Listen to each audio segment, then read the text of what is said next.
नमस्कार। द देसी अड्डा पर आपका स्वागत है। मैं हूं राकेश तिवारी। देखिए, मैं समझ रहा हूं आप इस बात का इंतजार कर रहे हैं कि बिहार के जिन 8 लोकसभा क्षेत्रों में छठे चरण में मतदान संपन्न हुआ है वहां क्या हुआ। इन 8 लोकसभा क्षेत्रों के मतदाताओं ने किसके भाग्य का फैसला किया, किसका रुतबा कायम हुआ, किसकी प्रतिष्ठा बची, कौन बच गया और कौन हवा में उड़ गया, ये आप जानना चाह रहे होंगे। और आज जो पूरा दिन टसल वाला रहा, छठे चरण में घमासान था, भाजपा के लिए भी, जनता दल यू के लिए भी, लोजपा के लिए भी और आरजेडी कांग्रेस के लिए भी, क्योंकि छठा चरण इतना महत्वपूर्ण था कि इसमें सारण, चंपारण, वैशाली, शिवहर के महत्वपूर्ण सीट थे और कई दिग्गज चुनावी मैदान में थे। तो सबसे पहले जान लेते हैं कि आज जिन लोकसभा क्षेत्रों पर चुनाव हुआ वे कौन कौन से हैं। वे हैं वाल्मीकि नगर, पश्चिमी चंपारण, पूर्वी चंपारण, गोपालगंज, शिवहर, वैशाली, महाराजगंज और सिवान। बारी बारी से मैं इन लोकसभा क्षेत्रों में आज क्या हुआ उस बात को बताऊंगा, लेकिन उससे पहले आज के चुनाव में क्या खास बातें रही उसको भी जानना जरूरी है। क्या नजारा रहा बूथों पर जब आज मतदाता निकले तो उन्होंने क्या किया। देखिए, इस चुनाव में छठे चरण में महिला मतदाताओं की संख्या बड़ी तादाद में देखी गई। वो अपने घरों से निकल रही हैं और मतदान कर रही हैं। और जब महिला मतदाता अधिक संख्या में निकलकर बूथों पर मतदान कर रही हैं तो आप समझ सकते हैं कि वोट कहां जा रहे हैं। महिला मतदाता इस चुनाव में निश्चित रूप से चुनाव के परिणाम को प्रभावित करेंगी। इसके साथ साथ आज के चुनाव में मैंने देखा, लोगों से बात की और समझ पाया कि अति पिछड़े वोट बैंक बड़ी मजबूती के साथ प्रधानमंत्री नरेंद्र मोदी के ढाल बनकर खड़े हो गए। कई लोकसभा क्षेत्रों में अति पिछड़े वोट जो है वो प्रधानमंत्री की इज्जत बचा रहे हैं और उसका असर चुनाव परिणाम पर भी देखने को मिल रहा है। मतदाता सचेत है, बूथों पर पहुंच रहे हैं, मतदान भी कर रहे हैं और इस पूरी मतदान प्रक्रिया के बीच जो पार्टी के कार्यकर्ता हैं वो अपने अपने प्रत्याशियों के जीत के दावे कर रहे हैं। हमारे यहाँ भोजपुरी में एक कहावत है, दुल्हवा के यहाँ दुल्हवा के गीत और कनियवा के यहाँ कनियवा के गीत। यानी कि जो जहां है उसी का गा रहा है और उसी को जिता रहा है।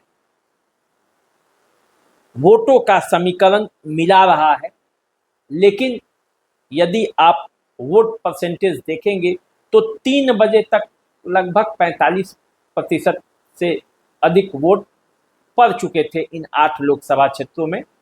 अनुमान किया जा रहा है कि 55% से अधिक वोट पड़ेंगे, 60% तक भी जा सकता है, क्योंकि वोटों का परसेंटेज काफ़ी अच्छा माना जा रहा है जो सुबह से ही कतारें लगी उसमें। तो पूरी तरह से जो ये छठा चरण है, अब इसे यदि आप जोड़ेंगे तो बिहार के कुल 32 लोकसभा क्षेत्रों में चुनाव संपन्न हो गया है। अब 1 जून को केवल 8 लोकसभा क्षेत्र बचे हैं जहां मतदान होंगे। लेकिन आज जो हुआ, आज कैसे मामला पूरी तरह से दिन भर मतदाताओं और नेताओं के बीच चर्चा का केंद्र रहा, कहां क्या हुआ इसको जरा जान लेते हैं। तो मैंने कई जगह बातें की, लोगों से फोन किया, वो जानना चाहा कि उनके यहाँ क्या चल रहा है, जो समीकरण है वो क्या बदल रहे हैं, क्या पलट रहे हैं। जो कहा जा रहा था कि लालू यादव ने ऐसा टिकट वितरण किया है कि पूरा मामला ही फंसा दिया है, बड़े बड़े दिग्गजों के हाथ पांव फूल रहे हैं और ऐसा लग रहा है कि मामला पलट न जाए। तो वहां क्या हुआ? तो चलिए सबसे पहले शुरुआत वाल्मीकि नगर से ही करते हैं। बिहार का अंतिम छोर, वहां से नेपाल शुरू हो जाता है। क्या स्थिति थी वहां? आज जब मतदान शुरू हुआ, सुबह से ही मतदाता लंबी लंबी कतारों में खड़े हो गए।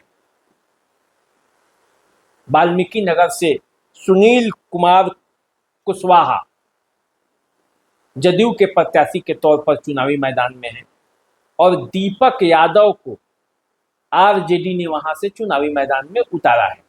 दीपक यादव बगहा शुगर मिल के मालिक हैं। उनके ससुर डीपी यादव उत्तर प्रदेश के बाहुबली दबंग माने जाते हैं। अब दीपक यादव और सुनील कुमार में जो आज मुकाबला हुआ, वो मुकाबला कैसा रहा? देखिए, दीपक यादव के साथ माई समीकरण पूरी तरह से एकजुट रहा। मुस्लिम और यादव कॉम्बिनेशन वाल्मीकि नगर में देखा गया और चूंकि दीपक यादव बगहा शुगर मिल के मालिक हैं, इसलिए शुगर मिल से जुड़े हुए उनके जो वर्कर हैं वो भी उनके कार्यकर्ता की तरह अपने अपने गांव में बूथों पर सक्रियता से वो देखे गए। सुनील कुमार कुशवाहा के पक्ष में जो बातें आज गई वो ये है कि ब्राह्मणों का वोट सुनील कुमार कुशवाहा को तमाम नाराजगी के बावजूद वहां मिल गए। कुशवाहा वोटर भी अपने प्रत्याशी को जिताने के लिए मेहनत जी तोड़ से की। ऐसा माना जा रहा था कि सुनील कुमार के खिलाफ काफी एंटी इनकम्बेंसी, लेकिन उन तमाम परिस्थितियों को उनके कार्यकर्ताओं ने, जदयू के नेताओं ने, जदयू के कार्यकर्ताओं ने, बीजेपी के कार्यकर्ताओं ने मिलकर दूर किया और उसका नतीजा ये हुआ कि वाल्मीकि नगर में सुनील कुमार को लोग बोलते बोलते भी मत उनके पक्ष में गिरा दिया और इसका नतीजा हुआ कि सुनील कुमार का बढ़त वाल्मीकि नगर में दिखता है। हालांकि दीपक यादव ने कोई कोर कसर नहीं छोड़ी है और उन्होंने भी अपने मतदाताओं को जोड़ने का पूरा प्रयास किया, लेकिन वाल्मीकि नगर में बीजेपी जदयू गठबंधन को एज मिलता हुआ दिखाई दे रहा है। अब आइए जरा बात कर लेते हैं पश्चिमी चंपारण की, जहां ये कहा जा रहा था कि डॉक्टर संजय जायसवाल जो कि बीजेपी के प्रत्याशी हैं, उनके खिलाफ लोगों में बहुत गुस्सा है, खास करके सवर्ण मतदाता उनसे नाराज चल रहे हैं और इसीलिए कांग्रेस के जो प्रत्याशी हैं मदन मोहन तिवारी, उनकी स्थिति इस बार पश्चिमी चंपारण में काफी मजबूत है और जो आरजेडी का वोट बैंक है, जो कांग्रेस का वोट बैंक है, वो सब मिलकर डॉक्टर संजय जायसवाल पर भारी पड़ा, क्योंकि मदन मोहन तिवारी ब्राह्मण जाति से आते हैं और ब्राह्मण वोट मदन मोहन तिवारी के पक्ष में गोलबंद हो गया, ये कहा जा रहा था। लेकिन चुनाव के एंड मौके पर यदि आप क्षेत्र में लोगों से बातें करेंगे तो पूरी तरह से ये स्थिति नहीं थी। ब्राह्मणों ने वहां कमबैक किया और कड़े मुकाबले में डॉक्टर संजय जायसवाल जो कि फंसे हुए थे उन्हें बचाने का प्रयास किया। वैश्यों का मत एकजुट हुआ, एनडीए का मत एकजुट हुआ और यहां अति पिछड़ी जातियों ने संजय जायसवाल के पक्ष में गोलबंद हो और उसका नतीजा ये हुआ कि तमाम हवा और तमाम तरह की बातों के बावजूद डॉक्टर संजय जायसवाल अपना सीट बचाते हुए दिख रहे। यानी कि वाल्मीकि नगर के बाद पश्चिमी चंपारण में भी एनडीए को बढ़त मिलता हुआ दिखाई दे रहा है। हालांकि संघर्ष यहाँ कड़ा है, काफी संघर्ष है और जिस तरह से डॉक्टर संजय जायसवाल बड़े वोटों के अंतर से जीते थे, इस बार जीत का अंतर उस तरह से बड़ा नहीं होने वाला है। लेकिन ऐसा लग रहा है कि डॉक्टर संजय जायसवाल वहां भारी पड़ सकते हैं। रुझान जो मिले हैं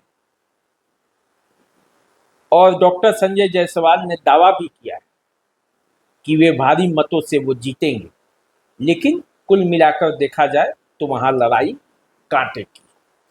अब आ जाइए जरा बात कर लेते हैं पूर्वी चंपारण की, जहां से राधा मोहन सिंह बीजेपी के प्रत्याशी के तौर पर चुनावी मैदान में है और वीआईपी महागठबंधन के तरफ से वीआईपी पार्टी ने यहां डॉक्टर राजेश कुमार को चुनावी मैदान में उतारा है। राजपूत वर्सेस कुशवाहा जातीय समीकरण में यदि देखेंगे तो ये लड़ाई है। यहाँ पे कुशवाहा जो कि एनडीए के ही कोर वोटर माने जाते हैं, लौकुश समीकरण जो है उससे छिटक कर वीआईपी ने यहां एक कॉम्बिनेशन बनाने का प्रयास किया है कि कुशवाहा, मल्लाह, मुस्लिम, यादव ये सब मिलकर एक समीकरण बनेगा और तब राधा मोहन सिंह को लगातार चौथी बार लोकसभा में जाने से रोक दिया जाएगा। पूर्वी चंपारण में राधा मोहन सिंह वहां के राजनीति के चाणक्य माने जाते हैं। जिस तरह से चाहते हैं उसी तरह से मोतिहारी की राजनीति चलती है। 3 बार वो लगातार सांसद रह चुके हैं। वैसे देखा जाए तो वो 7वीं बार सांसद बनने के लिए वो प्रयासरत है। और पूर्वी चंपारण की राजनीति में जो आज हुआ उसका मतलब ये है कि राधा मोहन सिंह की जो राजनीतिक सफर है वो अभी रुकने वाली नहीं है। राधा मोहन सिंह भारी पड़े हैं। तो इस तरह से देखा जाए तो चंपारण के 3 सीटों पर एनडीए मजबूती के साथ आगे बढ़ता हुआ दिखाई दे रहा है। मोदी का जलवा यहां बरकरार दिखता है। नीतीश कुमार के वोटों का भी एक बड़ा चंक जो है वो एनडीए के साथ जुड़ा हुआ है और जिसके वजह से लड़ाई थोड़ी आसान हो रही है। वरना इन तीनों सीटों पर कांटे का टक्कर था और जिस तरह से टक्कर था उसी तरह से वोटों की गोलबंदी अंतिम समय में हुआ और इसका नतीजा ये रहा कि एनडीए को इन 3 सीटों पर बढ़त मिलती हुई दिख रही। अब चलिए जरा चंपारण से निकलकर हम चलते हैं शिवहर। शिवहर जहां लवली आनंद चुनावी मैदान में जदयू के प्रत्याशी के तौर पर हैं और रितु जायसवाल आरजेडी के प्रत्याशी के तौर पर वहां मुकाबले में। आनंद मोहन को घेरने का प्रयास हुआ है यहां पे। आनंद मोहन का राजनीतिक रसूख आगे न बढ़ पाए, इसके लिए शिवहर में तरह तरह के प्रयास किए गए। आरजेडी किसी कीमत पर आनंद मोहन को आगे बढ़ता हुआ नहीं देखना चाहता था और यही हवा अंतिम समय में शिवहर में दिया भी गया और इसका नतीजा हुआ कि शिवहर में आनंद मोहन के जो समर्थक हैं उनमें गर्मी आई और उतनी ही गर्मी रितु जायसवाल के समर्थकों में भी है। तो शिवहर का मुकाबला बड़ा टफ है। शिवहर में दोनों तरफ से गोलबंदी है और उस गोलबंदी का परिणाम ये है कि शिवहर का मुकाबला इस बार कोई न कोई इतिहास रचेगा,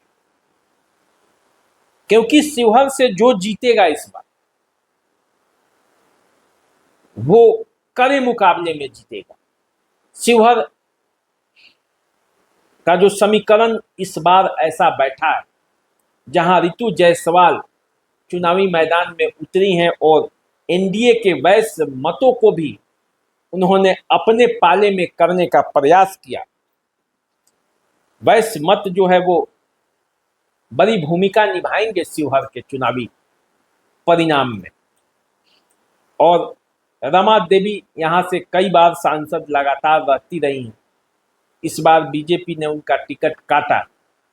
सीतामढ़ी में भी सुनील कुमार पिंटू जो वैश्य समुदाय से आते हैं, तो दो अगल बगल के सीटों पर वैश्य समुदाय का टिकट कटने का असर रहा कि वैश्य समुदाय में थोड़ी सी नाराजगी थी, लेकिन उस नाराजगी को दूर करने का प्रयास किया गया और वैश्यों ने भी ये समझा कि केंद्र में नरेंद्र मोदी की सरकार बनानी है तो शिवहर में समझौता करना पड़ेगा।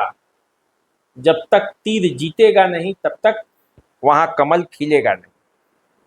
मैंने एक वैश्य समुदाय के जो मेरे मित्र हैं उनसे बात किया था, उनका ये कहना था, लेकिन ऐसा नहीं है कि शिवहर के सारे वैश्य समुदाय के लोग बीजेपी के साथ चले गए। रितु जायसवाल के साथ भी वैश्यों का वोट टर्न अप हुआ है और इसीलिए यहां संशय है कि शिवहर का मुकाबला जबरदस्त है।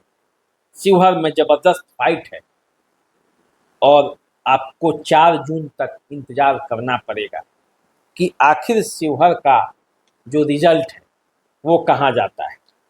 ऐसे देखा जाए तो जो एनडीए का वोट है वो एनडीए का वोट लवली आनंद को गया है और जो आरजेडी के कॉम्बिनेशन का वोट है वो रितु जायसवाल के साथ पूरी तरह मजबूती के साथ खड़ा है। अब वैश्य मतों में जो सेंधमारी है, मारामारी है, उसको लेकर जो संशय है वहीं पे मामला फंसा हुआ है। तो अब देखिए शिवहर में क्या होता है, ये 4 जून को पता चलेगा, लेकिन शिवहर का मुकाबला जबरदस्त है। अब आइए वैशाली, जहां ये कहा जा रहा था कि मुन्ना शुक्ला वीणा देवी को पलट देंगे और वीणा देवी के प्रति लोगों में नाराजगी है।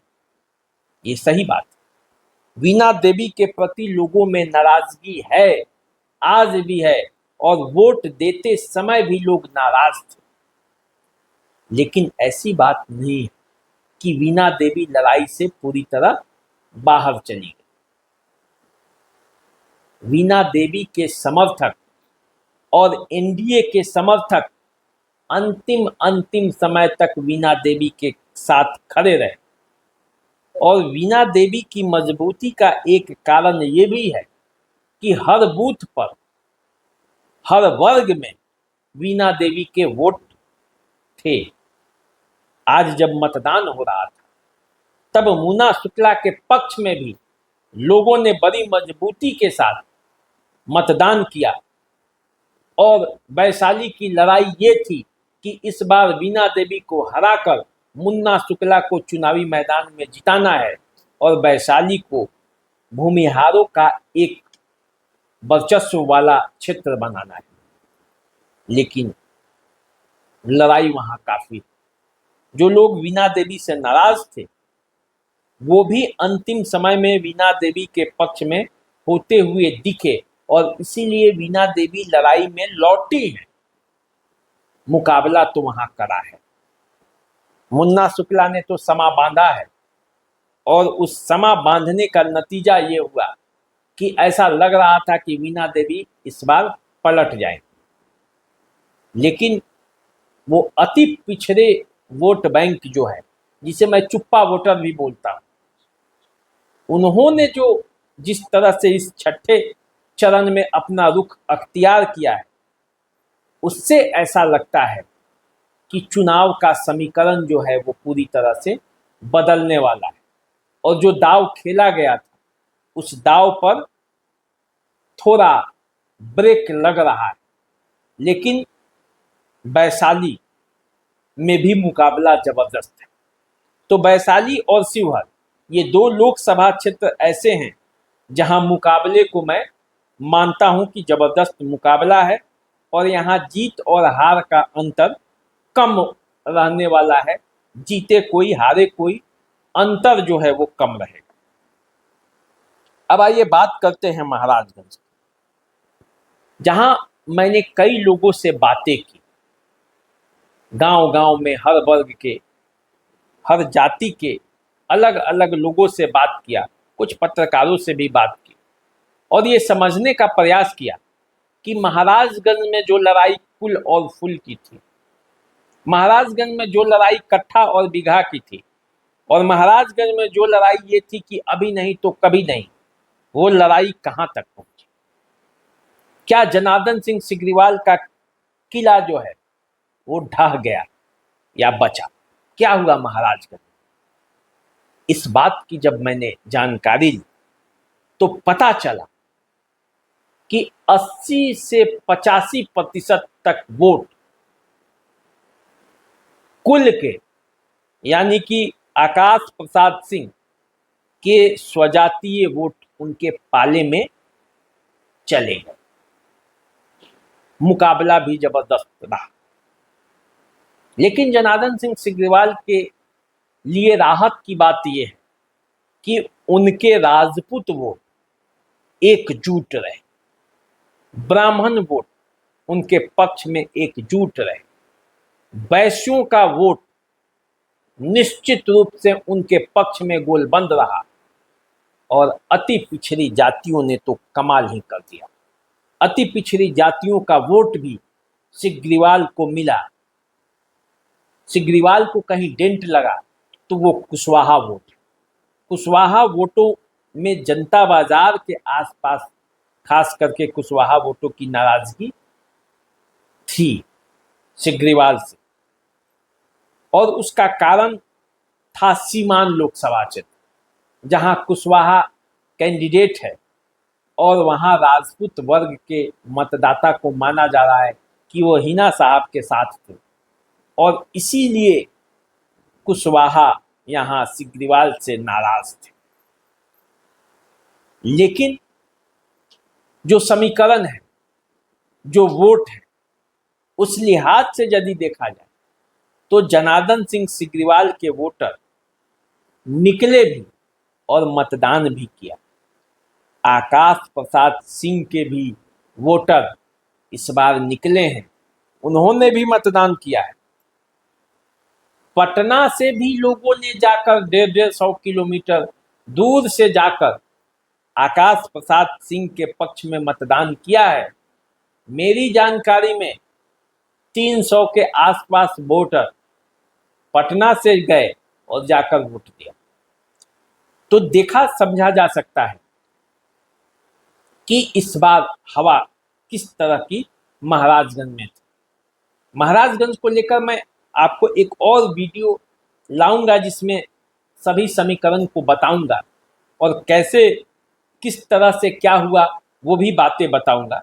लेकिन कुल मिलाकर ये समझ जाइए कि महाराजगंज में जनार्दन सिंह सिग्रीवाल को एज, जब मतदान समाप्त हुआ है तो उनको एज मिलता हुआ दिखाई दे रहा है। अब आइए बात करते हैं सीवान की, जिसको लेकर आप इस बात का इंतजार भी कर रहे होंगे कि सीवान में क्या होने वाला है।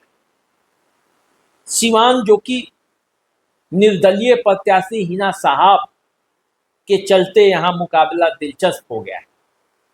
साहबुद्दीन इस दुनिया में नहीं है, लेकिन आज भी सीवान में सबसे बड़े ताकत के रूप में हिना साहब वहां खड़ी हैं। टेम्पू छाप उन्हें मिला है और टेम्पू छाप के पक्ष में लोग गोलबंद भी दिखे, लेकिन विजय लक्ष्मी कुशवाहा को भी कम आंक कर देखना राजनीति में समझदारी नहीं मानी जाएगी, क्योंकि अंतिम समय में विजय लक्ष्मी कुशवाहा के पक्ष में भी वोटों की गोलबंदी हुई और 1.25 लाख कुशवाहा और अति पिछड़ों का एक बहुत बड़ा वोट बैंक विजय लक्ष्मी कुशवाहा के साथ तो जुड़ा ही, सवर्णों में से कुछ वोट उधर से खिसक कर विजय लक्ष्मी के पास आए हैं। अब वो कितना खिसके हैं, चुनाव का जीत और हार यही तय करेगा। वैश्य समुदाय के वोट भी सीवान की राजनीति में बहुत महत्वपूर्ण है और ऐसा माना जा रहा है कि हिना साहब के साथ भी वैश्यों का कुछ वोट है और विजय लक्ष्मी के पक्ष में भी अंतिम समय में टर्न अप हुआ है। तो यदि सीवान में ये हुआ होगा तो फिर राजनीति क्या होगी, इसके लिए आपको इंतजार करना पड़ेगा, क्योंकि हिना साहब के समर्थक बोल रहे हैं और बोल रहे हैं, वोट भी दे रहे हैं। मुस्लिम वोट एक मुश्त हिना साहब के पक्ष में गिरा है, इसमें कोई दो राय नहीं। दोनों पक्षों का अपना अपना दावा है कि इस लड़ाई में अवध बिहारी चौधरी अकेले पड़ गए। हिना साहब के कुछ समर्थकों का कहना है कि सरकार के खिलाफ वाला कुछ वोट हमारे पक्ष में आ गया है और वो हिना साहब को जिताना चाहता है, और विजय लक्ष्मी कुशवाहा के समर्थक ये मानकर चल रहे हैं कि किसी भी कीमत पर अवध बिहारी चौधरी के समर्थक नहीं चाहते हैं कि हिना साहब राजनीति में वापस लौटे, पुनर्स्थापित हों, और इसलिए उनके वोटर कुछ विजय लक्ष्मी कुशवाहा के तरफ घूम गए। और यदि ऐसा हुआ, दोनों तरफ यदि इस तरह का माहौल बना, तो समझिए कि सीवान की राजनीति में एक नया खेल होगा। रिजल्ट वो होगा जो आप सोच नहीं सकते। तो क्या होगा सीवान में? हिना साहब जीतेंगी, विजय लक्ष्मी कुशवाहा जीतेंगी, दोनों में से कौन जीतेगा ये 4 तारीख को पता चलेगा।